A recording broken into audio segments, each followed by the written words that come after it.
土耳其第一大城伊斯坦堡的市长伊马莫卢，被指控受俄西围标等142项的罪名，法院是下令抓人，检方嘛求处超过2000档的有期徒刑。伊所属的反对党共和人民党的支持者，最近嘛行上街头抗议。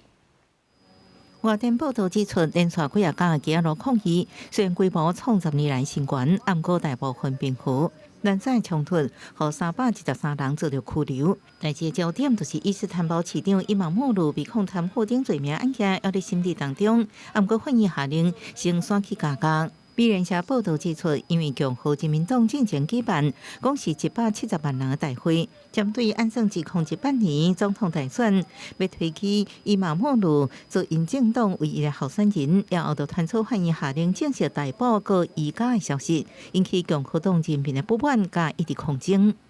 İçeride bu sorgu sürdükçe, içeride bu zulüm sürdükçe, içeride bu baskı sürdükçe biz de demokratik bir şekilde 55岁伊马莫鲁在2019年当选土耳其第一大城伊斯坦堡的市长，迄时阵被认为是对执政党的一大打击。虽然敢若是地方首长，不过伊马莫鲁前一摆公开表态，主张瓦向欧盟等西方国家，另外伊支持 LGBT 族群权益，也将符合欧盟的立场。所以伊马莫鲁被关个被揪出动刑的消息传来，除了伫国内引起支持者的不满，欧洲理事会要求土耳其当局马上释放伊马莫鲁。德国政府批评土耳其是咧进行司法迫害，是民主倒退路。外电报道认为，土耳其总统埃尔多安是咧排除连任的障碍。根据外电引用的土耳其官方资料，伊马莫鲁被控的142项罪名，包含组织犯罪、受乌西钱参加围标、盗录个资。